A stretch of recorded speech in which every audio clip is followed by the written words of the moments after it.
श्रुतिस्मृतिपुराणानामालयं करुणालयं नमामि भगवत्पादं शङ्करं लोकशङ्करं शङ्करं शङ्कराचार्यं सूत्रभाष्यविदो श्रीमच्छङ्कर भगवत्पूज्यपादगुरुभ्यो नमः। वन्दे सच्चिदानन्दं गिरिविजयं महामहिं वेदवेदान्ताय सद्गुरुं प्रणतोऽस्म्यहं सदाहं सम्प्रदायज्ञं संयमीतं सदा सद्गुरुं सच्चिदानन्दं सदाचारं समाश्रये। श्री श्री सच्चिदानन्देन्द्र श्री महागुरुभ्यो नमः। अथि भगवो ब्रह्म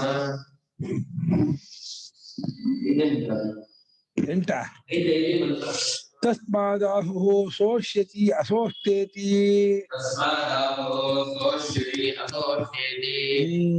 पुनरुत्पादनमेवास्य तन्मरणमेवावपृथः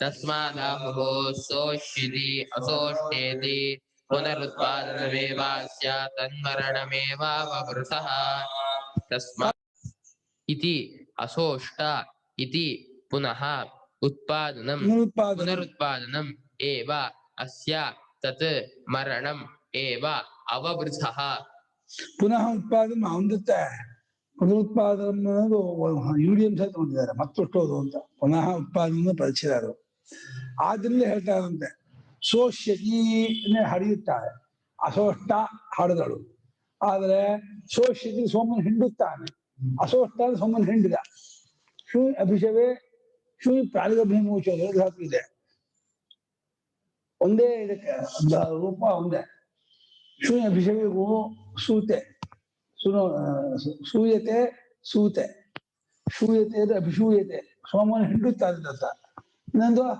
ಸೂಯತೆ ಹಡಿಯುತ್ತಾರೆ ಹಡಿಯೋದು ನಡೆಸುವುದೇ ಹಿಂಡೋದು ನಡೆಸುವುದೇ ಆದ್ದರಿಂದ ಹೇಳ್ತಾರೆ ಸೋಷ್ಯತಿ ಅಸೋಷ್ಟ ಅಂದ್ರೆ ಪುನರುತ್ಪಾದಮೇವಾಸ್ಯ ಮತ್ತೊಮ್ಮೆ ಅದು ಹುಟ್ಟೋದು ಎಂಬುದೇ ಇವನಿಗೆ ಇರುತ್ತದೆ ತನ್ಮರಣಮೇವ ಅವೃತ ಆ ಮರಣವೇ ಇದಕ್ಕೆ ಅವಭೃತ ಈ ಯಜ್ಞಕ್ಕೆ ಮರಣವಾಗತ್ತಲ್ಲ ಅದಾಯ್ತು ಅಂದ್ರೆ ಅವಭೃತವಾಯಿತು ಅಂತ ಪುರುಷ ಯಜ್ಞಕ್ಕೆ ಅವಭೃತ ಮರಣವೇ ಅಂತ ಮರಣ ಪರ್ಯಂತವಾಗಿ ಪುರುಷ ಯಜ್ಞ ಯಸ್ಮಾತ್ ಯಜ್ಞ ಪುರುಷ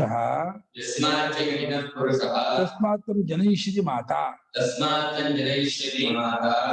ತದಾ ಆಹುರಣ್ಯೇ ಶೋಷ್ಯತಿ ಯಸ್ಯ ಮಾತರಂ यदा च असूता भवति तदा असोष्ट पूर्णिका इति गर्भवती पूर्ण गर्भवतिಯು ಮಗು ಹೆತ್ತಬಿಟ್ರೆ ಗರ್ಭ ಪೂರ್ಣವಾಯಿತು ಗರ್ಭದ ಕೆಲಸ ಮುಗಿತು ಅಂತ ಯಾವ ಕಾಲದಿಂದ ಈ ಪುರುಷನೇ ಯಜ್ಞವಾಗಿದ್ದಾನೋ ಇವನೇ ಯಜ್ಞ ಸ್ವರೂಪನೋ ಆದ್ದರಿಂದ ಇವನನ್ನ ತಾಯಿ ಮುಂದೆ ಹಡಿತಾಳಂತೆ ಸೋಷಿ ಯಜ್ಞ ಪುರುಷನ ಹಡಿತಲವನ್ನು ಯಾವಾಗ ಲೋಕದವರು ಬೇರೆ ಹೇಳ್ತಾರೆ ತಮ್ಮನ್ನೇ ಸೋಷ್ಯತಿ ತಸ್ಯ ಮಾತ ಅಂತ ಮಾತರಂ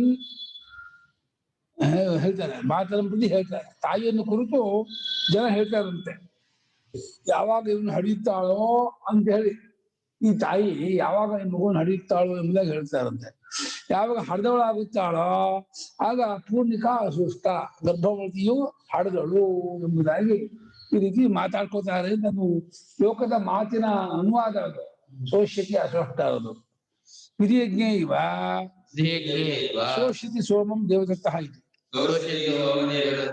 ಅಸೋಷ್ಟ ಸೋಮಂ ಯಜ್ಞದತ್ತ ಸೋಮ ದೇವದತ್ತನು ಸೋಮವನ್ನು ಹಿಂಡುತ್ತಾನೆ ಸಜ್ಜದಲ್ಲಿ ಸೋಮಯ ದೇವದತ್ತ ಸೋಮಯಾಗ ಮಾಡ್ತಾನೆ ಸೋಮನ್ ಹಿಂಡಿದಾನೆ ಅಂತಂತಾರೆ ಆ ಯಜ್ಞದತ್ತ ಸೋಮಯಾಗ ಮಾಡ್ದ ಸೋಮನ್ ಹಿಂಡು ಬಿಟ್ಟ ಬೇರೆ ಹೇಳ್ಬಿಟ್ರು ದೇವದತ್ತ ಯಜ್ಞದತ್ತ ಮಾಡ್ಕೊಂಡ್ರು ಒಬ್ಬನೇ ಹರದ ಹಿಂಡಿದ ಮಾಡ್ಬೋದು ಅತಃ ಶಬ್ದ ಸಾಮಾನ್ಯಾದ್ವಾ ಪುರುಷೋ ಯಜ್ಞ ಈ ಪುರುಷನೆಂಬ ಯಜ್ಞವು ಹಡಲ್ಪಡುತ್ತಾನೆ ಹಡದವನಾಗುತ್ತಾನೆ ಸೋಷ್ಯತಿ ಅಸೋಷ್ಟ ಇವನಿಗೂ ತಾಯಿ ಹಡಿಯುತ್ತಾಳೆ ತಾಯಿ ಹಡದಳು ಇವನನ್ನ ಈ ಪುರುಷನ ಯಜ್ಞ ಆದ್ದರಿಂದ ಸೋಷ್ಯತಿ ಅಸೋಷ್ಟ ಅಂತ ಹೇಳಿ ಶಬ್ದ ಸಾಮಾನ್ಯದಿಂದಲೂ ಈ ಪುರುಷನು ಯಜ್ಞವಾಗಿದ್ದಾನೆ ಅಂತ ಪುನರುತ್ಪಾದನಮೇವಾಸ್ಯ ತತ್ರ ಪುರುಷಾಖ್ಯಸ್ಯ ಯಜ್ಞಸ್ಯ ಯಜ್ಞಸ್ಯ ಯಥೋಷ್ಯತಿ ಅಸೋಷ್ಟ ಇತಿ ಶಬ್ದ ಸಂಬಂಧಿ ನಿಮಿತ್ತಂ ಯಜ್ಞ ಸಂಬಂಧ ಶಬ್ದ ಸಂಬಂಧಿತ್ವಂ ವಿಧಿಯಜ್ಞಸ್ಯೇವ. ವಿಧಿಯಜ್ಞಕ್ಕೆ ಹೇಗೆ ಶೋಷಿತಿ ಅಸೋಷ್ಟ ಪದ ಇದೆಯೋ, ಇನ್ನು ಸೋಮವನ್ನು ಹಿಂಡುತ್ತಾನೆ, ಸೋಮವನ್ನು ಹಿಂಡುದ ಅಂತ, ಅದೇ ರೀತಿ ಪುರುಷ ಯಜ್ಞಕ್ಕೂ ಕೂಡ ಇವನು ಹರಿಯಲ್ಪಡುತ್ತಾನೆ, ಹರಿದವನಾದ. ಗರ್ಭವತಿ ಆದಾಗ ಇವನು ಮುಂದೆ ಹರಿಯಲ್ಪಡುತ್ತಾನೆ ಅನಿಸ್ತಾರೆ, ಹೆರಿಗೆ ಆದ್ಮೇಲೆ ಹರಿಯಲ್ಪಟ್ಟವನಾದ ಅಂತ ಅನ್ಸ್ಕೊತಾನೆ ಅಂತ. ಪುರುಷ ಯಜ್ಞವಾದ ಇವನಿಗೂ ಶೋಷಿತಿ ಅಸೋಷ್ಟ ಉಂಟ. ಶೋಷಿತಿ ಅಸೋಷ್ಟ ಅದು ಸೋಮಕ್ಕಿರೋದು, ಆದ್ರೆ ಇವನಿಗೂ ಅದು ಬರುತ್ತೆ ಅಂತ ಇಲ್ಲ. ಶೋಷಿತಿ ಅಸೋಷ್ಟ ಹೊಂದಿಸ್ತಾ ಇದ್ದಾರೆ. ಸೋಮಕ್ಕೂ ಶೋಷಿತಿ ಅಸೋಷ್ಟ ಉಂಟು, ಹಡಿಯೋದಕ್ಕೂ ಶೋಷಿತಿ ಅಸೋಷ್ಟ ಉಂಟು. ಪುರುಷ ಯಜ್ಞಕ್ಕೆ ಹಡಿಯೋದು ಇದು ಮುಂದೆ ಹರಿಯಲ್ಪಡುವುದಾಗುವುದು ಎರಡೂ ಉಂಟು ಅಂತ. ಕಿಂಚಿತ್ ಮರಣಮೇವ ಪುರುಷಯಜ್ಞಸ್ಯ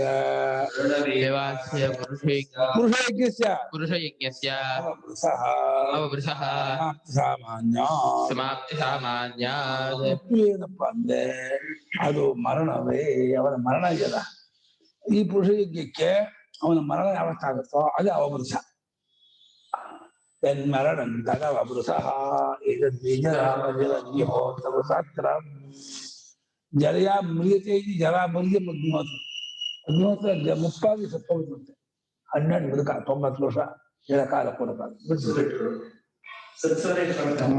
ಬಿಟ್ಬಿಡು. ಅದರಿಂದ ಇವನಿಗೆ ಮರಣ ಇದೆಯಲ್ಲ ಈ ಪುರುಷ ಯಜ್ಞಕ್ಕೆ ಅದೇ ಅವಭೃಷ. ಯಾಕೆಂದ್ರೆ ಮರಣವಾದರೂ ಜೀವನ ಮುಗೀತು, ಅವಭೃಷ ಆದ್ರೂ ಯಜ್ಞ ಮುಗೀತು. ಹಾಗಾಗಿ ಸಮಾಪ್ತಿ ಸಾಮಾನ್ಯ ಯಜ್ಞಕ್ಕೂ ಪುರುಷ ಯಜ್ಞಕ್ಕೂ ಹೋಲಿಕೆ ಇದೆ. ಅದನ್ನ ಮರಣವನ್ನೇ ಅವಭೃಷ ಎಂದಾಗಿ ಕರೆದಿದ್ದಾರೆ. ಅವಭೃಷ ಅನ್ನೋದು ಯಜ್ಞದ ಕೊನೆಯಲ್ಲಿ ಮಾಡುವಂತಹ ಒಂದು ಕರ್ಮ. ಸ್ನಾನ ಮಾಡ್ತಾರೆ, ಯಜ್ಞ ಮುಗಿದ ಮೇಲೆ ಅವಭೃಷ ಸ್ನಾನ ಅಂತ ಕರ್ಕೊಂಡು ಹೋಗ್ತಾರೆ ದೀಕ್ಷಿತರನ್ನ. ಅದನ್ನು ಇಷ್ಟಿ ಮಾಡ್ಬಿಟ್ಟು ಸ್ನಾನ ಮಾಡಿಸ್ತಾರೆ. ಆ ಸ್ನಾನ ಆಯ್ತು ಅಂದ್ರೆ ಯಜ್ಞ ಮುಗೀತು ಅಂತ ಅರ್ಥ. 5 ದಿವಸ ಸ್ನಾನ ಮಾಡಿರಲ್ಲ ಅವನು ದೀಕ್ಷಿತ, ವರ್ಷದಲ್ಲಿ ಇರ್ತಾನೆ. ವರ್ಷದಲ್ಲಿದ್ದು ಉಪವಾಸದಲ್ಲಿ ಇರ್ತಾನೆ. ಅಯ್ಯೋ ವರ್ಷದ ಸ್ನಾನ ಮಾಡಿದ್ರೆ ವ್ರತಭಂಗ ಆಯ್ತು, ವ್ರತಭಂಗ ಆಗುತ್ತೆ. ವರ್ಷ ಅದು ಹಿಂಗಿ ಪುರುಷ ಅವನು ನೀರ್ ಹಾಕ್ಬಿಟ್ರೆ ಆರೋಗ್ಬಿಡ್ತಾರೆ.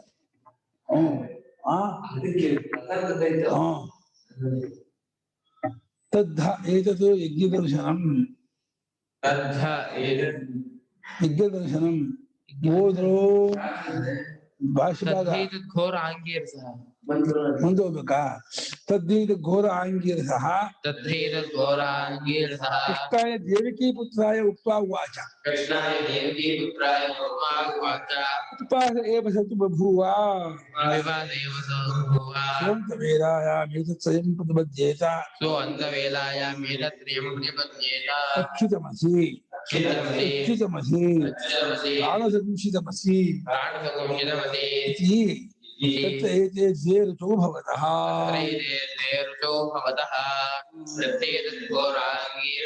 कृष्णाय देवकी पुत्राय उक्त्वा उवाच विवादे वसुभूवा सोऽन्तवेलायामेतत्त्रयं प्रतिपद्येत अच्युतमसि अच्युतमसि प्राणसंशोषितमसीति तत्रैते द्वे ऋतौ भवतः.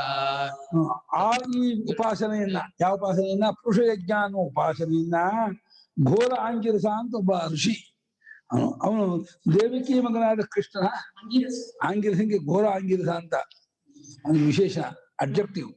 ಘೋರ ಆಂಗಿರಸ, ಅಂಗಿರಸಲ್ಲ ಅಂಗಿರಸರ, ಘೋರ ಆಂಗಿರಸ ಅಂತ ಒಂದು ವಿಶೇಷ. ಘೋರಿ ಭೃಗುಣ ಚಕ್ಷುಷ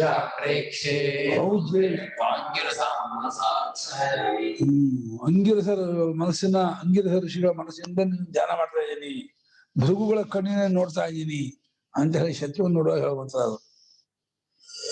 ಘೋರ ಆಂಗಿರಸ ಎಂಬ ವಾಚನು ದೇವಕಿ ಪುತ್ರನಾದಂತಹ ಕೃಷ್ಣನಿಗೆ ಈ ಪುರುಷ ಯಜ್ಞವನ್ನು ಹೇಳಿದಂತೆ. ಪುರುಷ ಯಜ್ಞವನ್ನು ಹೇಳಿದ್ಮೇಲೆ ಅವನಿಗೆ ಬಾಕಿ ಎಲ್ಲಾ ಉಪಾಸನೆಯರು ಬಾಯಾರಿಕೆ ಹೋಗುತ್ತದೆ. ಬಾಯಾರಿಕೆ ಹಿಂಗೋದು, ಏನು ಉಪಾಸನೆ ಬೇಡ, ಈ ಉಪಾಸನೆಯ ಸಾಕು. ಅಪಿಪಾಸ ಅಪಿಪಾಸ ಅಂದ್ರೆ ಬಾಯಾರಿಕೆ.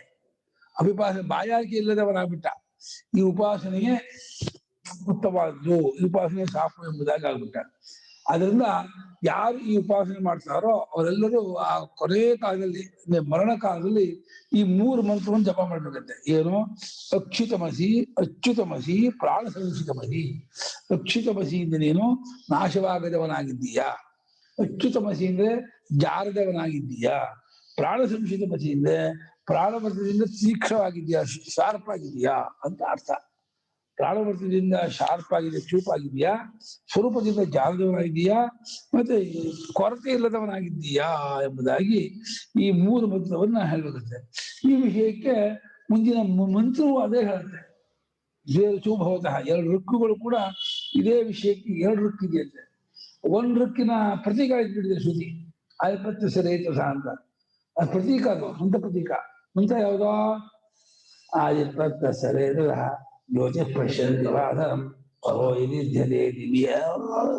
ಬರಲ್ಲ, ಅಲ್ಲಿದೆ ನೋಡ್ಕೋಬೇಕು. ಶಿಷ್ಯಾಯ ಉಕ್ತ ವಾಚ. ಈ ಯಜ್ಞ ದರ್ಶನ ಪುರುಷ ಯಜ್ಞ ಅನ್ನುವಂತಹ ಒಂದು ಉಪಾಸನೆಯನ್ನ ಘೋರ ಅಂತ ಹೆಸರಿನವನು, ಹೆಸರು ಘೋರ, ಅವನು ಆಂಗಿರಸ ಗೋತ್ರದವನು.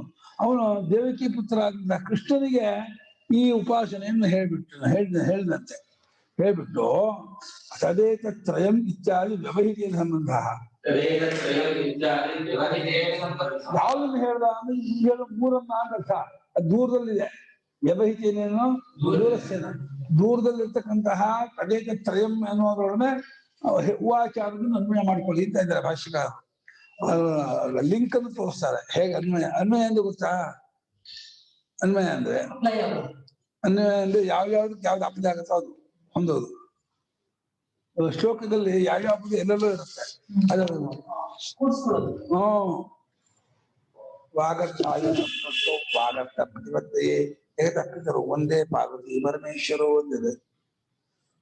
ಜಗದಪ್ಪಿತರು ಪಾರ್ವತಿ ಪರಮೇಶ್ವರು ವಾಗರ್ಥ ಪ್ರತಿಬದ್ಧೆಯೇ ಒಂದೇ. ಜಗತ್ತಿಗೆ ತಂದೆ ತಾಯಿ ಆಗಿರ್ತಕ್ಕಂತಹ ಪಾರ್ವತಿ ಪರಮೇಶ್ವರನ್ನ ವಾಗರ್ಥಕ್ಕೆ ನಮಸ್ಕಾರ. ಹಾಗೆ ಅನೇಕ ತ್ರಯಂ, ಈ 3 ಅಂದ್ರೆ ಅಚ್ಯುತಮತಿ ಪ್ರಾಣಮತಿ ಎಂಬ 3 ಮಂತ್ರವನ್ನ ಶಿಷ್ಯರಾದಂತಹ ದೇವಿಕೆ ಪುತ್ರ ಕೃಷ್ಣನಿಗೆ ಹೇಳದ ಅಂತ ಹೇಳಿ ದೂರದ ಅನ್ವಯ ಮಾಡ್ಕೋಬೇಕು. ಸಚ ಏತದ್ ದರ್ಶನಂ ಶ್ರುತ್ವಾ ಅಭಿಭಾಸ ಏವ ಅನ್ಯಾಭ್ಯೋ ವಿದ್ಯಾಭ್ಯೋ ಬಭೂವ. ಕೃಷ್ಣನಾದರೋ, ದೇವಿಕೆ ಪುತ್ರನಾದ ಕೃಷ್ಣನಾದರೋ ಈ ಉಪಾಸನೆಯನ್ನು ಕೇಳ್ಬಿಟ್ಟು, ಈ ಮಂತ್ರವನ್ನು ಕೇಳ್ಬಿಟ್ಟು ಬಾಕಿ ಉಪಾಸನೆಯಿಂದ ಬಾಯಾರಿಕೆ ಇಲ್ಲದವರಾಗ್ಬಿಟ್ಟ. ಬಾಕಿ ಉಪಾಸನೆ ಮಾಡ್ಬೇಕು ಅಂತ ಮುಗಿಸಿಲ್ಲ ಅಂತ. ಇದು ಮುಂದೆ ಯಾವ ಉಪಾಸನೆ ಇಲ್ಲ ಅಂತ. ಏನ್ ಅಂತ ಉಪಾಸನೆ ಅಲ್ಲ.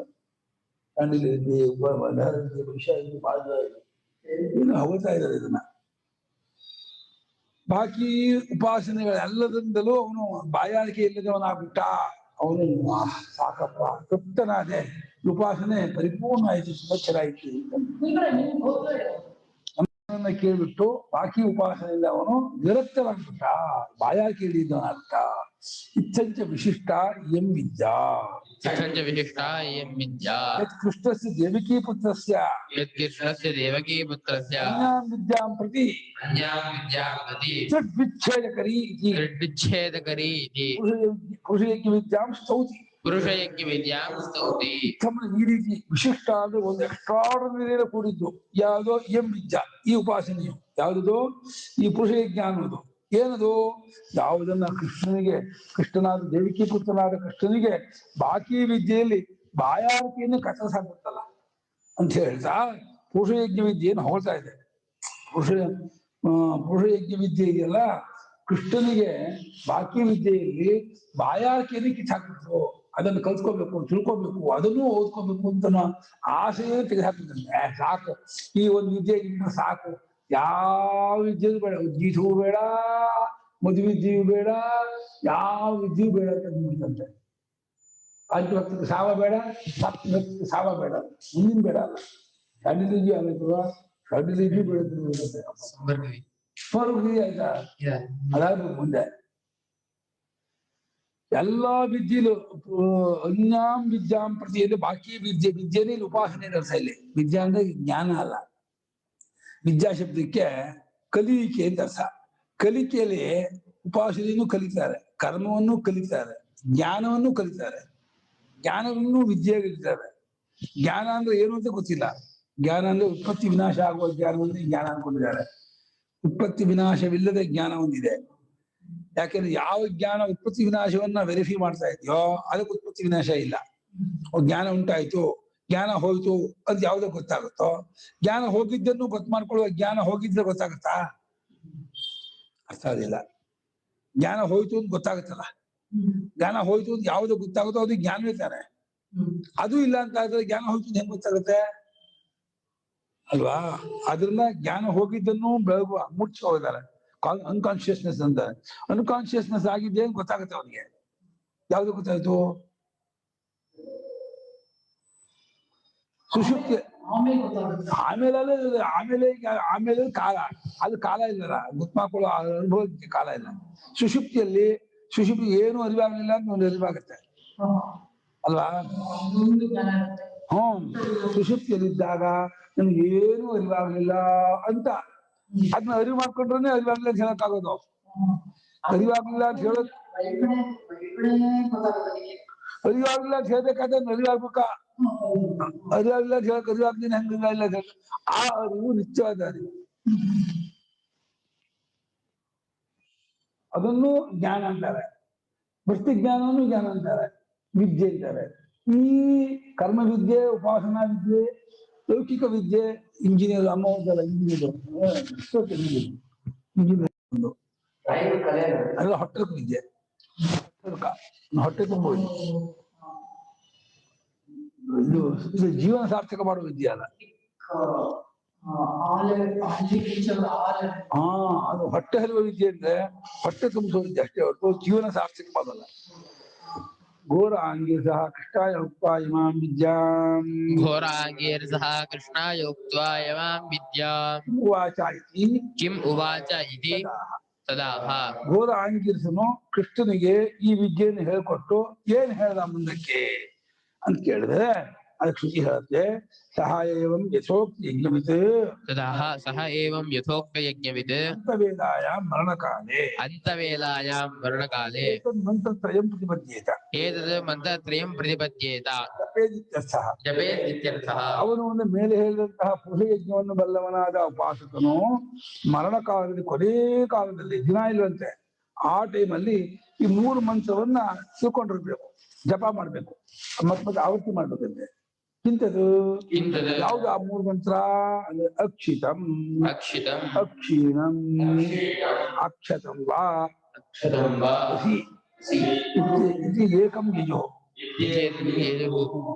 ಒಂದು ಯಜಸ್ಸು ಅಂದ್ರೆ ಛಂದೋಬದ್ಧವಾಗಿರೋದು ಋಕ್ಕು, ಛಂದೋಬದ್ಧವಾಗದೆ ಹೋದ್ರೆ ಯಜಸ್ಸು. ಅಕ್ಷರದ ನಿಯಮವಿಲ್ಲವಾದ್ರೆ ಯಜಸ್ಸು.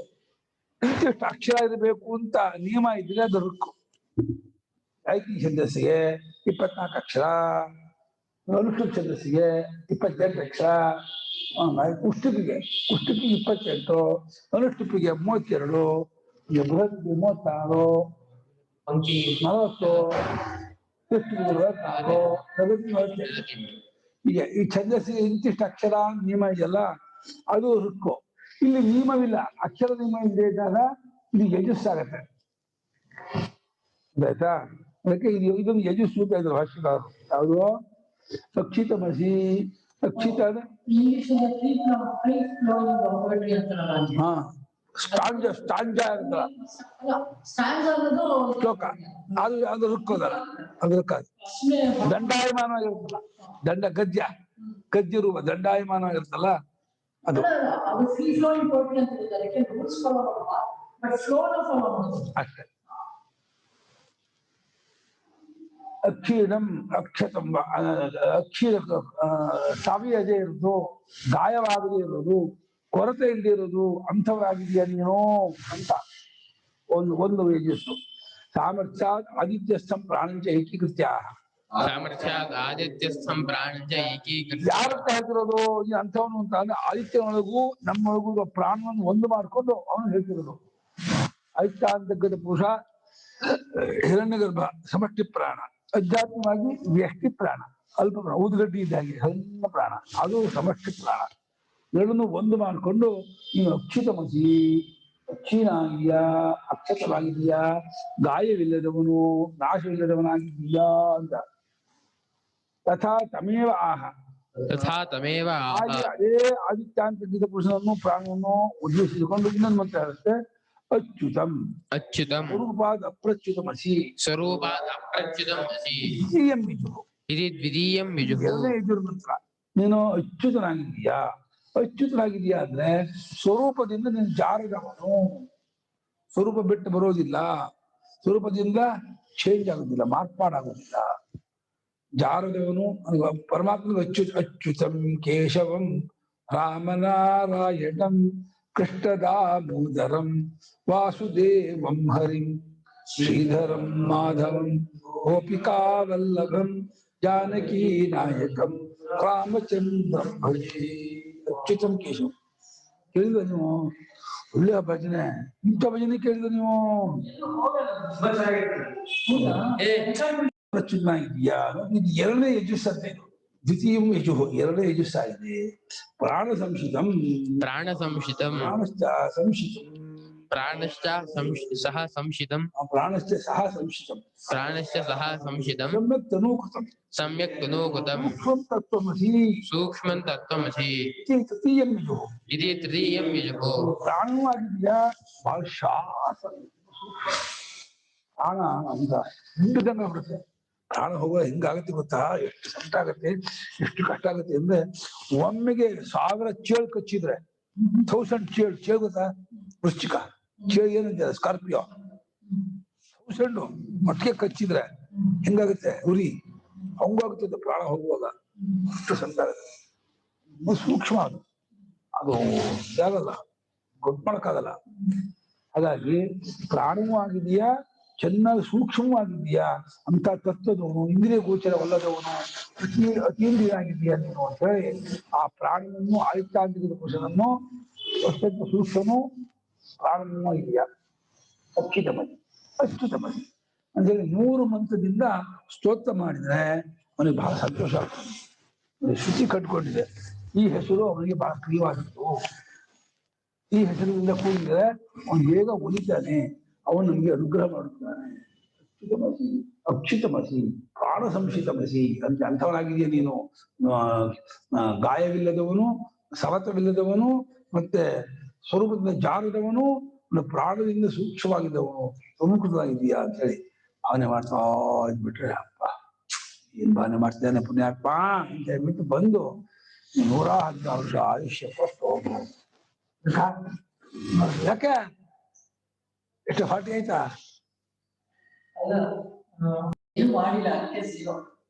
ವಯಸ್ಸರಿ ಅಲ್ಲ, ಏನು ಮಾಡಿದ್ರೆ ಏತಸ್ಮಿನ್ನರ್ಥೆ ವಿದ್ಯಾಸ್ತುತಿ ಪರೇ ದ್ವೇ ರುಚೋ ಮಂತ್ರೋ ಭವತಃ. ತತ್ರ ಏತಸ್ಮಿನ್ನರ್ಥೆ ವಿದ್ಯಾಸ್ತುತಿ ಪರೇ ದ್ವೇ ರುಚೋ ಮಂತ್ರೋ ಭವತಃ. ಅಲ್ಲಿ ಆ ವಿಷಯದಲ್ಲಿ ಈ ಅಚ್ಯುತ ಈ ವಿದ್ಯೆ ಇದೆಯಲ್ಲ, ಇದು ಪುರುಷ ಯಜ್ಞ, ಪುರುಷ ಯಜ್ಞವನ್ನು ವಿಷಯ ಮಾಡಿಕೊಂಡ ವಿಚಾರದಲ್ಲಿ ಈ ವಿದ್ಯೆಯನ್ನು ಹೊಗಳಕ್ಕೋಸ್ಕರವಾಗಿ ಮುಂದಿನ 2 ಮಂತ್ರಗಳು ಕೂಡ ಬಂದಿದೆ. ಈ ಪುರುಷ ಯಜ್ಞವನ್ನ ಹೊಗಳಕ್ಕೋಸ್ಕರವಾಗಿ ಅದಕ್ಕೆ ಅಚ್ಯುತಮಸಿ ಪ್ರಾಣ ಸಂಶಿತಿ ಅದು ಬೇರೆ ಬಂದಿದೆ. ಅದನ್ನು ಸ್ತುತಿ ಮಾಡುವ ವಿಷಯದಲ್ಲಿ ಈ 2 ಋಕ್ಕುಗಳು ಮುಂದೆ ಬಂದಿರುತ್ತವೆ. ಮುಂದಿನ 2 ಋಕ್ಕುಗಳು ಹೇಳ್ತಾ ಇದ್ದಾರೆ. ನ ಜಪಾರ್ಥೇ, ಜಪಕ್ಕೋಸ್ಕರ ಏನು ಅಲ್ಲಂತೆ, ಸುಮ್ಮನೆ ಅಧ್ಯಯನಕ್ಕಾಗಿ ಬಂದ್ರು ಅಷ್ಟೇ.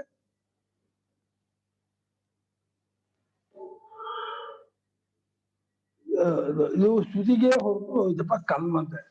ಈ ವಿದ್ಯೆಯನ್ನು ಹೊಗಳಕ್ಕೋಸ್ಕರಾಗಿಯೇ ಬಂದಂತಹ ಮಂತ್ರವೇ ಹೊರತು ಈ ವಿದ್ಯೆಯನ್ನು ಇದನ್ನು ಜಪ ಮಾಡಿ ಬಂದದ್ದಲ್ಲ. ಅಯಂ ಪ್ರತಿಬದ್ಧೇತ ಇದು ತ್ರಿತ್ವ ಸಂಖ್ಯಾ ಬಾಧನ. ತ್ರಿತ್ವ ಸಂಖ್ಯಾ ಬಾಧನ. 3 ತಿಳ್ಕೋಬೇಕು ಅಂತ ಹೇಳಿ 3 ಕಡೆಗೆ ಒತ್ಕೊಟ್ಟಿರೋದ್ರಿಂದ ಅದನ್ನ ಆ 2 ಮಂತ್ರವನ್ನು ಜಪ ಮಾಡ್ಬೇಕು ಅಂತ ಆದ್ರೆ 3 ಬಿಟ್ಟು ಹೋಗ್ಬಿಡುತ್ತೆ. 3 ಸಂಖ್ಯೆಗೆ ಬಾಧೆ ಉಂಟಾಗದೆ ಅನ್ನೋದಕ್ಕೋಸ್ಕರವಾಗಿ ಬರೀ ಸ್ತುತಿಗೋಸ್ಕರವಾಗಿ ಬಂದದ್ದು 2 ಋಕ್ಕೆ ಹೊರತು ಅದನ್ನ ಜಪ ಮಾಡೋಕ್ಕೋಸ್ಕರ ಹೇಳಿದ್ದಲ್ಲ. ತ್ರಯಂ ಪ್ರತಿಬದ್ಧೇತ ಅಂತ ಯಾವಾಗ 3 ಅಂತ ಲೆಕ್ಕ ಮಾಡಿ ಇಟ್ಬಿಡ್ತು, 3 ತಿಳ್ಕೋಬೇಕು, 3 ಪಡ್ಕೋಬೇಕು, 3 ಒಂದಾಗ್ಬೇಕು ಆ ಮೂರನ್ನು ಜಪ ಮಾಡ್ಬೇಕು ಅಂತ. ಪಂಚಸಂಖ್ಯಾ ಹಿ ತದಾ ಸ್ಯಾತ್. ಪಂಚಸಂಖ್ಯಾ ತದಾ ಅವಾಗ 5 ಆಗ್ಬಿಡುತ್ತೆ. ಅದನ್ನು ಜಪ ಮಾಡ್ಬೇಕು ಅಂತ ಆಗ್ಬಿಟ್ರೆ ಯಾವ್ದೋ ಮುಂದಿನ ರಕ್ಕು, ಯಾವ ಮುಂದಿನ ರಕ್ಕದೋ ಆದಿಪ್ರತ್ಯಸರೇತ ಸಹ ಜ್ಯೋತಿ ಪಶ್ಯಂತಿ ವಾಸರಂ ಪರೋ ದಿವಿ ಅನ್ನುವಂತ ಮಂತ್ರವನ್ನು ಆಮೇಲೆ ಉದ್ಯೋಗ ಅದನ್ನು ಸೇರಿಸ್ಕೊಂಡ್ಬಿಟ್ರೆ 5 ಮಂತ್ರ ಆಗ್ಬಿಡುತ್ತೆ. ಅವ 5 ಜಪ ಮಾಡ್ಬೇಕು ಅಂತ ಆಗತ್ತೆ, 3 ಅಂತ ಆಗೋದೇ ಇಲ್ಲ. ಆದ್ರಿಂದ ಅದು ಬರೀ ಈ ವಿದ್ಯೆನ ಹೊಳಕೋಶ ಬಂದದ್ದೇ ಹೊರತು ಅದು ಜಪಕೋಶ ಬಂದದ್ದಲ್ಲ ಅಂತ ತಿಳ್ಕೊಂಡ್ಬಿಡಿ ಏನ್ಬಿಟ್ರು. ಬರೀ ಹೊಳಕೋಶ ಬಂದ್ರೆ ಅದನ್ನ ನಾವು ಹೇಳಬೇಕಾಗೇ ಇಲ್ಲ ಅಂತ ಆಗತ್ತಲ್ಲ. ಅಂದ್ರೆ ಸ್ತುತಿಯನ್ನು ಕೂಡ ತಿಳ್ಕೊಬೇಕು ಅಷ್ಟೇ, ಸ್ತುತಿಯನ್ನು ಗೊತ್ತು ಮಾಡ್ಕೊಳ್ಬೇಕು ಅಂದ್ರು. ಏನ್ ಮಂತ್ರ ಹೇಳ್ತಾರೆ? ಆದಿತ್ಯರೇತ ಸಹ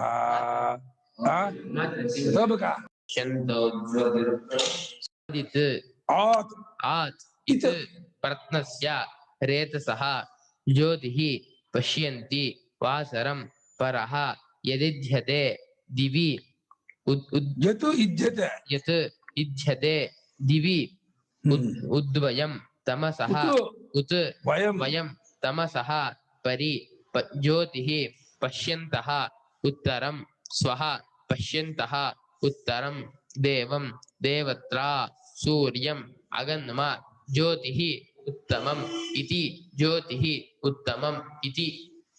ಆತ್ ಪಶ್ಯಂತಿಂದ ಆತ್ ಪ್ರತ್ನಸ್ಯ, ಪ್ರತ್ನ ಅಂದ್ರೆ ಹೊಸದಾದ, ನಿತ್ಯ ನೂತನವಂತೆ. ಸೂರ್ಯ ಯಾವತ್ತೂ ಹಳೆ ಬಾಗಲ್ಲ. ಪ್ರತ್ನನೇನೋ ಪ್ರತ್ನ ಅಂದ್ರೆ ಹೊಸದು ಅಂತ. ಪ್ರತ್ನಸ್ಯ ಅಂದ್ರೆ ಹೊಸಬಾದ ಎಂದೆಂದಿಗೂ ಎಂದಿಗೂ ಹಳಬರಾಗದ ಅಂತ ಚಿರಂತರನಾಗಿರುವ ರೇತಸ ಕಾರಣ ಅಂತ ಜಗತ್ತಿಗೆ ಕಾರಣ ಆಗಿರ್ತಕ್ಕಂತಹ ಆ ಜ್ಯೋತಿಷಿಯರ ಸೂರ್ಯ ಜ್ಯೋತಿಷನ್ನ ಅದನ್ನ ನಾವು ಕಾಣುವೆವು. ವಾಸರಂ ಪಶ್ಯಂತಿ, ಹಗಲ ಹೊತ್ತಿನಲ್ಲಿ ಆ ಸೂರ್ಯನ ಜ್ಯೋತಿಷನ್ನು ನಾವು ಕಾಣುವೆವು ಅಂತ ಒಬ್ಬ ಋಷಿ ಹೇಳ್ತಾ ಇದ್ದಾನೆ. ಅದು ದ್ವಿಲೋಕದಲ್ಲಿ ಇದು ಯುದ್ಧತೆ ಧಗಧಗಧಗ ಉರಿತಾ ಇದೆ ಅಂತೆ. ಜೊತೆಯಲ್ಲಿ ಯಾವ ಜ್ಯೋತಿಷು ದಿವಿ ದ್ವಿಲೋಕದಲ್ಲಿ ಧಗಧಗಧಗ ಉರಿತಾ ಇದೆಯೋ ಈ ಯುದ್ಧತೆ ಅಂಥ ಆತ್ ಪಶ್ಯಂತಿ, ಆ ಸಮಂತಾತ್ ಪಶ್ಯಂತಿ. ಎಲ್ಲಾ ಕಡೆಯಲ್ಲೂ ಕೂಡ ಎಲ್ಲಾ ದೇಶದವರು ಆ ಆದಿತ್ಯನೆಂಬ ಜ್ಯೋತಿಷನ್ನ ಕಾಣುತ್ತಾರೆ. ಅದೇ ಇದಕ್ಕೆ 3 ಮಂತ್ರಕ್ಕೆ ದೇವತೆ ಸೂರ್ಯಾಂತರ್ಗತ. ಅಲ್ಲಿ 3 ಮಂತ್ರಗಳು ಅಕ್ಷಿತ ಬಸಿ ಇದೇ ದೇವತೆ. ಆಮೇಲೆ ಉದ್ವಯಂ ವಯಂ ನಾವು ತಮಸಃ ಉತ್ ಅಜ್ಞಾನದಿಂದ ಆಚೆಗಿರುವ ಜ್ಯೋತಿ ಉತ್ತರಂ ಜ್ಯೋತಿ ಪಶ್ಯಂತಹ ಮೇಲಾಗಿರ್ತಕ್ಕಂತಹ ಜ್ಯೋತಿಷನ್ನು ಕಾಣುತ್ತಾ ದೇವತಾ ಸ್ಥಾನದಲ್ಲಿ ದೇವನಾಗಿದ್ದುಕೊಂಡಿರುವ ಸೂರ್ಯನ್ ಅಗನ್ನ, ಸೂರ್ಯನ ಪಡ್ಕೊಂಡ್ವಿ, ಸೂರ್ಯ ಸ್ವರೂಪವನ್ನು ಪಡ್ಕೊಂಡವರಾಗಿದ್ದೀವಿ. ಅದು ಉತ್ತಮಂ ಜ್ಯೋತಿ. ಅದು ಈ ಪ್ರಪಂಚ ಎಲ್ಲಾ ಜ್ಯೋತಿಷಿಂದು ನೀವು ಬಲ್ಬ್ ಇರ್ಬೋದು, ಬೆಂಕಿ ಇರ್ಬೋದು, ಮಿಂಚಿರ್ಬೋದು, ಅನೇಕ ಜ್ಯೋತಿ ಪದಾರ್ಥಕ್ಕೆಲ್ಲಕ್ಕಿಂತಲೂ ಉತ್ತಮವಾದ ಜ್ಯೋತಿಷ ಯಾವುದೋ ಸೂರ್ಯ. ಆದಿತ್ಯಾನಾಮಹಂ ರವಿ, ಆದಿತ್ಯಾನಾಮಹಂ ರವಿ, ಜ್ಯೋತಿಷಾಂ ರವಿರಂಶುಮಾನ್. ಜ್ಯೋತಿಷಿಗಳೆಲ್ಲ ನಾನು ರವಿ ಆಗಿದ್ದೀನಿ, ಅಂಶವಂತನಾದ ರವಿ ಆಗಿದ್ದೀನಿ ಅಂತ ಹೇಳಿ ಭಗವಂತ ಗೀತೆ ಹೇಳಿದಾಗಿನೇ ಈ ಭಾರಿ ಹೆಚ್ಚಿನ ಪ್ರಕಾಶವಾಗಿರುವ ಆ ಆದಿತ್ಯನ ಜ್ಯೋತಿಷನ್ನು ನಾವು ಕಾಣುತ್ತಿದ್ದೇವೆ. ನಾವು ಅದನ್ನ ಬಹಳವಾಗಿ ಗೌರವದಿಂದ ಅದನ್ನ ನಾವು ತಿಳಿಯುತ್ತಿದ್ದೇವೆ. ಆದಿತ್ಯನ ರವಿನ ಸೂರ್ಯನ ಹೆಸರು. ಯಾಕೆ ರವಿ ಅಂತಂದ್ರೆ ರೌ ಶಬ್ದ ಅವ್ರು ಬಂದ್ಮೇಲೆ ಶಬ್ದಗಳು ಶುರು ಆಗುತ್ತೆ. ಸೂರ್ಯ ಉದಯವಾದ ಮೇಲೆ ಎಲ್ಲರಲ್ಲೂ ಶಬ್ದಗಳು ಶುರು ಆಗುತ್ತವೆ. ಇನ್ನೂ ಒಂದು ಅರ್ಥ ಇದೆ. ರಾ ಅಂತಂದ್ರೆ ಸಂಪತ್ತು, ಅವರಿಂದಲೇ ಸಂಪತ್ತು ಲೋಕಕ್ಕೆಲ್ಲ ಉಂಟಾಗೋದು. ರಾ ಸಂಪತ್ಕಾರ ಅಂತ ಅರ್ಥ.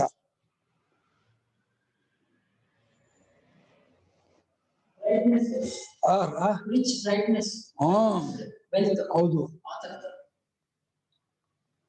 ಆತ್ ಇತ್ಯತ್ರ ಆಕಾರಸ್ಯ ಅನುಬಂಧಸ್ತಕಾರಃ ಅನರ್ಥಕಃ ಇಚ್ಛಬ್ದಶ್ಚ. ಆದಿತ್ ಆತ್ ಇತ್ ಎರಡಿದೆ. ಆದಿತ್ ಪ್ರತ್ನಸ್ಯ ಆತ್ ಇತ್ ಆಚಲ್ಲಿ ಅಕಾರದ ಮುಂದಕ್ಕೆ ಅದು ಸೇರಿಕೊಂಡ ತಕಾರ ಇಲ್ಲ. ತಕಾರವು ಮತ್ತು ಮುಂದಿರೋ ಇಚ್ಛದ್ದು ಎರಡು ಕೂಡ ವಿಶೇಷಾರ್ಥವಿಲ್ಲದ್ದು. ಸುಮ್ಮನೆ ನಂತಕ್ಕೆ ಬಂದದ್ದೇ ಹೊರತು ಅದು ವಿಶೇಷಾರ್ಥ ಹೇಳ್ಬೇಡಿ, ಉಪಮಾರ್ಥ ಮಾಡಿ, ಅದರಂತೆಯೇ ಅದು ಮಾಡಿ. ಭಾಷಿಕರು ಅನರ್ಥಕ ಅನುಬಂಧ ತಕಾರ ಅನ್ನು ಆತ್ ತಕಾರ ಸೇರ್ಕೊಂಡಿರೋದು ವಿಶೇಷಾರ್ಥವೇನಿಲ್ಲ. ಇತ್ ಶಬ್ದಕ್ಕೂ ವಿಶೇಷಾರ್ಥವಿಲ್ಲ. ಆ ಪಶ್ಯಂತಿ ಎಂದರ್ಥ. ಪ್ರತ್ನಸ್ಯ ಅಂದ್ರೆ ಚಿರಂತನಸ್ಯ ಪುರಾಣಸ್ಯ ಇತ್ಯರ್ಥ. ಪ್ರತ್ನ ಅಂದ್ರೆ ಚಿರಂತನ ಅಂದ್ರೆ ನಿತ್ಯ ನೂತನ ಆದ ಚಿರಂತನವಾದ ಹಳೆ ಪುರಾಣನ ಹಾಗೆ. ಚಿರಂತನಾಗಿರುವ ಪುರಾಣನಾದ ಬಹಳ ಹಳದ. ಸೂರ್ಯ ಎಷ್ಟು ವರ್ಷದವನಿದ್ದಾನೆ? 198 ಕೋಟಿ ವರ್ಷ ಆಗ್ತದೆ ಜ್ಯೋತಿಷ್ಕಾರರು. ಸೂರ್ಯ ಹುಟ್ಟಿ 198 ಕೋಟಿ ವರ್ಷ ಆಗಿದೆ ಅಂತೆ. ಹಾಗೆ ಅವತ್ತಿನ ಇವತ್ತಿಗೂ ಒಂದು ಕಿಂಚಿತ್ ಹೆಚ್ಚು ಆಗಿಲ್ಲ, ಒಂದು ಸರ್ಕಲ್ ಹೆಚ್ಚಾಗಿಲ್ಲ, ಒಂದು ರೌಂಡ್ ಸರ್ಕಲ್ ಕಮ್ಮಿನೂ ಆಗಿಲ್ಲ. ಹಿಂಗ್ ಉರಿತಾ ಇದ್ದ ನೋಡಿ, ಜಗದಗ ನೋಡಿ. ನೆನ್ನೆಲ್ಲ ಬಿಸಿಲೇ ಇರಲಿಲ್ಲ, ಇವತ್ತು ಜಗದಗ ಬಿಸಿಲು. ನಿನ್ಗೆ ಏನೋ ಒಂದು ಕೆಟ್ಟ ವಾತಾವರಣ, ಬೆಂಗಳೂರು ಕೌಸ್ಕೊಂಡ್ಬಿಟ್ಟಿದ್ದು. ಮೋಡ ಅಂದ ಮೋಡ, ಇವತ್ತು ಜಗ ಬಿಸಿಲು. ರೇತಸಃ ಕಾರಣಸ್ಯ ಬೀಜಭೂತಸ್ಯ ಜಗತಃ ಸದಾಖ್ಯಸ್ಯ ಜ್ಯೋತಿಃ ಪ್ರಕಾಶಂ ಪಶ್ಯಂತಿ. ರೇತಸಃ ಅಂತ ಪದ ಇದೆ, ಅದಕ್ಕೆ ಅರ್ಥ ಕಾರಣ ಅಂತ ಅರ್ಥ, ಅಂದ್ರೆ ಬೀಜವಾಗಿರುವ ಅಂತ ಅರ್ಥ. ಜಗತ್ತಿಗೆ ಬೀಜವಾಗಿದ್ದಂತೆ ಸೂರ್ಯ ಆತ್ಮ ಜಗತಃ ಅಂತ. ತಸ್ಥುಷ ಸ್ಥಾವರ ಜಂಗಮ ಕಲ ಸೂರ್ಯನೇ ಆತ್ಮ ಅಂತೆ, ಅವನೇ ಕಾರಣ. ಅಂದ್ರೆ ಅವನು ರೇತಸ್ಸು ಕಾರಣವಾಗಿರ್ತಕ್ಕವನು. ಸತ್ತೆಂಬ ಹೆಸರಿನ ಜ್ಯೋತಿಷ್ಯನ ಪ್ರಕಾಶವನ್ನ ಕಾಣುತ್ತಾರೆ ಯೋಗಿಗಳು. ಸದಾಖ್ಯಸ್ಯ ಸತ್ತೆಂಬ ಹೆಸರಿನ ಜ್ಯೋತಿಷ್ಯನ ಪ್ರಕಾಶವನ್ನ ಕಾಣುತ್ತಾರೆ. ಆ ಶಬ್ದ ಉತ್ಸೃಷ್ಟಾನುಬಂಧ. ಆ ಶಬ್ದ ಉತ್ಸೃಷ್ಟಾನುಬಂಧ. ಪಶ್ಯಂತಿ ಇತ್ಯನೇನ ಸಂಬದ್ಧತೆ. ಅನುಬಂಧವನ್ನು ಉತ್ಸೃಷ್ಟಾನ ಬಿಟ್ಟದ್ದಾಗಿದೆ. ಅನುಬಂಧ ಯಾವುದು? ತಕಾರ. ತಕಾರವೆಂಬ ಅನುಭವವನ್ನು ಬಿಟ್ಟುಕೊಂಡಂತ ಆ ಶಬ್ದವು ಪಶ್ಯಂತಿ ಎಂಬ ಪದಗಳನ್ನೇ ಅನ್ವಯ ಮಾಡ್ಕೊಳ್ಳಿ ಅಂತ ಇದ್ದಾರೆ. ಆ ಪಶ್ಯಂತಿ ಎಲ್ಲಾ ಸಮಂತಾತ್. ನೋಡ್ರು, ಅಬ್ಬಾ ಸ್ವಾಮಿ ಸ್ವಾಮಿ ದೇವನಿಲೋ ಕಪಾಲನಿತೆ ನಮೋಸ್ತು ನಮೋಸ್ತು ಅಂತ ಹೇಳಿದ್ರ ಹೇಳಿ ಬರಲ್ಲ ಕೇಳಿ.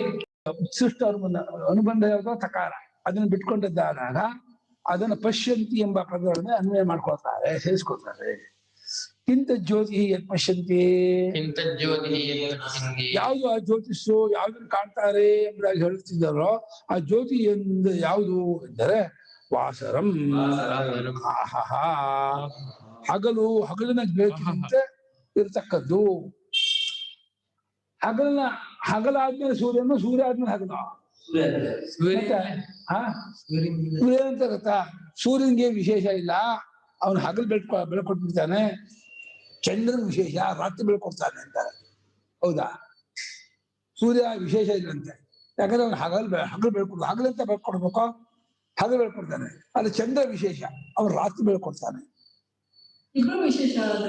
ಅಲ್ಲಮ್ಮ, ಹಗಲು ಬೆಳ್ಕೊಳ್ಳೋದು ಅಲ್ಲಮ್ಮ, ಹಗಲು ಬೆಳ್ಕೊಳ್ಳೋದು ಉತ್ತಮನ, ರಾತ್ರಿ ಬೆಳ್ಕೊಡೋದು ಉತ್ತಮನ? ಹಗಲು ಬೆಳ್ಕೊಳ್ಳೋದು ಯಾಕೆ? ಹಗಲಿದ್ದೇ ಇರುತ್ತೆ ಬೆಳಕು, ಹಗಲನ್ನು ಬೆಳಕಿದ್ದಾರೆ. ಮತ್ತೆ ಬೇಕು ಸೂರ್ಯನಿಂದ ಬಂದ್ರೆ ಹಗಲು ಮುಂಚೆ ಇರುತ್ತಾ? ಸೂರ್ಯ ಬಂದ್ಮೇಲೆ ಹಗಲಾಗುತ್ತಾ? ಸೂರ್ಯ ಬರ್ತಾ ಇದ್ದಂಗೆ ಹಗಲು ಅವನಿಗೆ ಅದು ಸ್ಟಾರ್ಟಿಂಗ್ ಪಾಯಿಂಟ್ ಇಂದ ಹೋಗ್ತಾರೆ. ಹೌದಾ?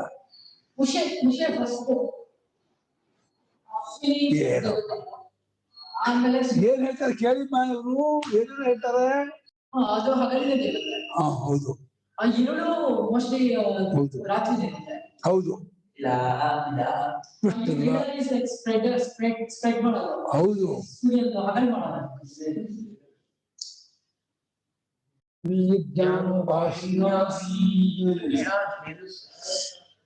ಅಹರಿವ ತತ್ ಸರ್ವತೋ ವ್ಯಾಪ್ತಂ ಬ್ರಹ್ಮಣೋ ಜ್ಯೋತಿ. ಅಷ್ಟೇ. ಏನ್ ತಾತ್ಪರ್ಯ ಏನಿದೆ? ಹಗಲು ಹೇಗೆ ಹಗಲಲ್ಲಿ ಎಲ್ಲಾ ಕಡೆಯಲ್ಲೂ ಬೆಳಕು ವ್ಯಾಪ್ತವಾಗಿರುತ್ತೋ ಅದರಂತೆ ಬ್ರಹ್ಮದ ಬೆಳಕು, ಜ್ಯೋತಿಷು, ಚೈತನ್ಯ ಎಲ್ಲಾ ಕಡೆಯಲ್ಲೂ ಸ್ಪ್ರೆಡ್ ಆಗಿದೆ, ಹರಡಿಕೊಂಡಿದೆ, ವ್ಯಾಪಕವಾಗಿದೆ, ಎಲ್ಲಾ ಕಡೆ ತುಂಬಿಕೊಂಡಿದೆ ಅಂತ ಅದು ರೂಪಕ. ಹಗಲ ಹೊತ್ತಿನಲ್ಲಿ ಬೆಳಕು ಎಲ್ಲಾ ಕಡೆಗೂ ಹೇಗೆ ವ್ಯಾಪಕವಾಗಿರುತ್ತೋ ಅದೇ ರೀತಿ ಚೈತನ್ಯ ಜ್ಯೋತಿಷು, ಚೈತನ್ಯದ ಬೆಳಕು, ಪರಮಾತ್ಮನ ಚೈತನ್ಯದ ಬೆಳಕು ಎಲ್ಲಾ ಕಡೆಗೂ ಸ್ಪ್ರೆಡ್ ಆಗಿದೆ, ಹರಡಿಕೊಂಡಿದೆ ಅಂತ. ಹಗಲಿನಂತೆಯೇ ಬ್ರಹ್ಮದ ಜ್ಯೋತಿಷು ಎಲ್ಲಾ ಕಡೆಗೂ ವ್ಯಾಪ್ತವಾಗಿದೆ. ನಿವೃತ್ತ ಚಕ್ಷುಷಃ ಬ್ರಹ್ಮವಿದಃ ನಿವೃತ್ತ ಚಕ್ಷುಷಃ ಬ್ರಹ್ಮವಿದಃ ಬ್ರಹ್ಮಚರ್ಯಾದಿ ಬ್ರಹ್ಮಚರ್ಯಾದಿ ನಿವೃತ್ತಿ ಸಾಧನೈಃ ನಿವೃತ್ತಿ ಸಾಧನೈಃ ಸಿದ್ಧಾಂತಃಕರಣಾಃ ಸಿದ್ಧಾಂತಃಕರಣಾಃ ಆಸಮಂತತಃ ಆಸಮಂತತಃ ಜ್ಯೋತಿಃ ಪಶ್ಯಂತಿ ಇತ್ಯರ್ಥಃ. ಜ್ಯೋತಿಃ ಪಶ್ಯಂತಿ ಇತ್ಯರ್ಥಃ. ಸಮರಸ ಏನು, ತಾತ್ಪರ್ಯ ಏನು ಅಂದ್ರೆ, ಯಾರು ಇಂದ್ರಿಯಗಳನ್ನ ಒಳಮುಖವಾಗಿ ಮಾಡ್ಕೊಂಡಿರ್ತಾರೋ ಅಂತ ಬ್ರಹ್ಮಜ್ಞಾನಿಗಳು ಬ್ರಹ್ಮಚರ್ಯ ಮುಂತಾದ ನಿವೃತ್ತಿ ಪ್ರಧಾನವಾದ ಸಾಧನದಿಂದ ಪರಿಶುದ್ಧಾಂತ ಕಳೆದವರಾಗಿ ಎಲ್ಲಾ ಕಡೆಯಲ್ಲೂ ಆ ಪರಮಾತ್ಮ ಚೈತನ್ಯ ಜ್ಯೋತಿಷನ್ನು ಕಾಣ್ತಾರೆ. ಅದು ತಾತ್ಪರ್ಯ. ಸಮಂತತಃ ಅಂದ್ರೆ ಎಂಟೈರ್ ಎಲ್ಲಾ ಕಡೆಯಲ್ಲಿ ಕೂಡ ಆ ಜ್ಯೋತಿಷನ್ನ, ಪರಮಾತ್ಮ ಬ್ರಹ್ಮ ಜ್ಯೋತಿಷನ್ನ ಎಲ್ಲಾ ಕಡೆಯಲ್ಲೂ ಕಾಣ್ತಾರೆ. ಕಾಣೋದಕ್ಕೆ ಅಂತರ್ಮುಖತೆ ಬೇಕು, ಮತ್ತೆ ಬ್ರಹ್ಮಚರ್ಯಾದಿ ಸಾಧನ ಇರಬೇಕು, ಬ್ರಹ್ಮಜ್ಞಾನದ ಒಂದು ಇದಿರ್ಬೇಕು. ಅವರು ಎಲ್ಲ ಕಡೆಯಲ್ಲೂ ಕಾಣ್ತಾರೆ. ಜ್ಯೋತಿಷ್ ಪರತ್ವ, ಜ್ಯೋತಿಷು ಅನ್ನೋದಕ್ಕೆ ಅದು ಪರಹ ಇತಿ ಪರಹ ಪರಮಿತಿ ಲಿಂಗ ವಿಚ್ಛಯೇನ, ಅಲ್ಲಿ ಪರೋ ಇದ್ದಿದ್ಯತೆ ಇದರ ಪರಂ ಇದ್ದಿದ್ಯತೆ ಮಾಡ್ಕೊಳ್ಳಿ ಅಂತ ಇದ್ದಾರೆ. ಪರಹ ಪುಲ್ಲಿಂಗ ಇದ್ಬಿಟ್ಟಿದೆ, ಪರಂ ನಪುಂಸಕ ಮಾಡ್ಕೊಳ್ಳಿ ಎಂದ್ರು. ಯಾಕೆ ಅಂದ್ರೆ ಜ್ಯೋತಿಷ್ ಪರತ್ವ. ಜ್ಯೋತಿಷ್ ಪರತ್ವ ಜ್ಯೋತಿಷ್ ಶಬ್ದಕ್ಕೆ ಅದು ವಿಶೇಷಣ. ಜ್ಯೋತಿಷ್ ಶಬ್ದ ನಪುಂಸಕ ಲಿಂಗ ಸಂಸ್ಕೃತದಲ್ಲಿ. ಜ್ಯೋತಿಷಿ ಜ್ಯೋತಿಷಿ ಜ್ಯೋತಿಷಿ, ಅದಕ್ಕೆ ವಿಶೇಷಣವಾದದ್ದು ನಪುಂಸಕಲೇ ಇರ್ಬೇಕು. ಒಂದು ನಿಯಮ ಇದೆ, ಯಲ್ಲಿಂಗಂ ಯದ್ವಚನಂ ಯಾಚ ವಿಭಕ್ತಿ ವಿಶೇಷಸ್ಯ ತಲ್ಲಿಂಗಂ ತದ್ವಚನಂ ಸಾಚ ವಿಭಕ್ತಿ ವಿಶೇಷಸ್ಯ ಅಂತ. ಯಾಕಂದ್ರೆ ವಿಶೇಷಕ್ಕೆ ಯಾವ ಲಿಂಗ ವಚನ ವಿಭಕ್ತಿ ಇರುತ್ತೋ ವಿಶೇಷಣಕ್ಕೂ ಅದೇ ಲಿಂಗ ವಿಭಕ್ತಿ ವಚನ ಇರಬೇಕು. ಜ್ಯೋತಿ ಅನ್ನೋದು ನಪುಂಸಕಲಿಂಗವಾದ್ದರಿಂದ ಅದಕ್ಕೆ ವಿಶೇಷಣವಾಗಿರ್ತಕ್ಕಂತಹ ಪರಹ ಅನ್ನೋದು ಕೂಡ ಪರಮನ್ ಮಾಡ್ಕೋಬೇಕು, ನಪುಂಸಕಲಿಂಗ ಬದಲಾಯಿಸ್ಕೋಬೇಕು. ಯದಿಧ್ಯತೆ ದೀಪ್ಯತೆ ದಿವಿ, ಯದಿಧ್ಯತೆ ದೀಪ್ಯತೆ ದಿವಿ ಜ್ಯೋತಿರವತಿ ಪರಸ್ಮಿನ್ ಬ್ರಹ್ಮಣಿ ವರ್ತಮಾನಂ. ಜ್ಯೋತಿನವತಿ ಪರಸ್ಮಿನ್ ಬ್ರಹ್ಮಣಿ ವರ್ತಮಾನಂ. ಯಾವುದು ದ್ವಿಲೋಕದಲ್ಲಿ ಜ್ಯೋತಿನವಂತವಾದ ಪರಬ್ರಹ್ಮದಲ್ಲಿ ಇಟ್ಕೊಂಡದ್ದಾಗಿದ್ದು, ಯಾವುದು ಉರಿಯುತ್ತಿದೆಯೋ, ಯಾವ ಜ್ಯೋತಿಷ್ ಉರಿಯುತ್ತಿದೆಯೋ ಅದು ಅದು ಎಚ್ಚರದಾಗಿರ್ತಕ್ಕದ್ದು, ಅದನ್ನು ನಾವು ಕಾಣುತ್ತಿರುವೆವು ಅಂತ ಅರ್ಥ. ಏನ ಜ್ಯೋತಿಷ ಇದ್ದ ಸವಿತಾ ತಪತಿ, ಏನ ಜ್ಯೋತಿಷ ಇದ್ದ ಸವಿತಾ ತಪತಿ, ಚಂದ್ರಮಾ ಭಾತಿ ವಿದ್ಯುತ್ ವಿದ್ಯೋತತೆ ವಿದ್ಯುತ್ ವಿದ್ಯೋತತೆ ಗಣಾಃ ವಿಭಾಸಂತೆ. ಗಣಾಃ ವಿಭಾಸಂತೆ. ಯಾವ ಪರಮಾತ್ಮ ಚೈತನ್ಯ ಜ್ಯೋತಿಷ್ಯದಿಂದ ಉರಿದದ್ದಾಗಿ, ಹೇಗೆ ಬೆಂಕಿಯಿಂದ ಉರ್ಕೊಂಡಂತ ಕಟ್ಟಿಗೆನೂ ಉರಿಯುತ್ತೋ, ಪರಮಾತ್ಮ ಜ್ಯೋತಿಷ್ಯದಿಂದ ಉರಿದದ್ದಾಗಿ ಸೂರ್ಯನು ಕೂಡ ಜಗತ್ತೆಲ್ಲ ಬೆಳಗ್ತಾ ಇದ್ದಾನೆ, ಚಂದ್ರನು ಬೆಳಗ್ತಾನೆ, ವಿದ್ಯುತ್ತು ಬೆಳಗುತ್ತೆ, ಮತ್ತೆ ಗ್ರಹ ತಾರಗಳು, ಗ್ರಹ ಅಂದ್ರೆ ಇದು ಪಂಚಗ್ರಹಗಳು, ಕುಜ ಶುಕ್ರ ಗುರು ಶನಿ ಬುಧ, ಗುರು ಶುಕ್ರ ಶನಿ ರವಿ ಚಂದ್ರರು, ಈ ಗ್ರಹಗಳನ್ನ ಯಾವಾತನಿಂದ ಉಳಿತಿವೆ. ಇನ್ನು ತಾರ ಅಂದ್ರೆ ಅಶ್ವಿನಾದಿ ಇಪ್ಪತ್ತು ನಕ್ಷತ್ರಗಳು, ನಕ್ಷತ್ರಗಳು ಅಂದ್ರೆ ಆಚೆ ಈಚೆ ಇರತಕ್ಕಂಥ ನಕ್ಷತ್ರಗಳು, ಗ್ರಹ ತಾರಕ ನಕ್ಷತ್ರ.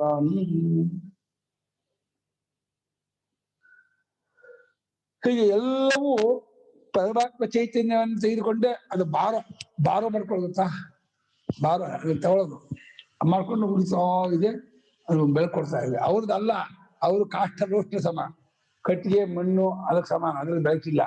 ಅದ್ರಲ್ಲಿ ಬೆಳಕು ಬರ್ತಾ ಇದೆ ಅಂದ್ರೆ ಪರಮಾತ್ಮನ ಚೈತನ್ಯ ಜ್ಯೋತಿಷು ಅವುಗಳು ಸೇರ್ಕೊಂಡ್ಬಿಟ್ಟು ಅವುಗಳ ಮೂಲಕ ಬೆಳಗ್ತಾ ಇದೆ.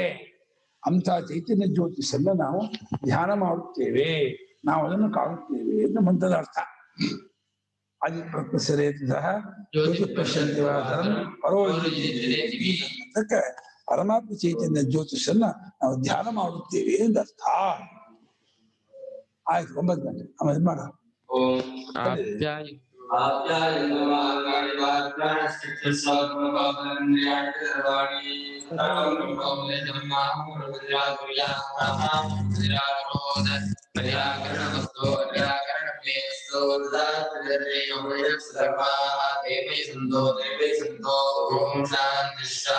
ಕೇಳಿದ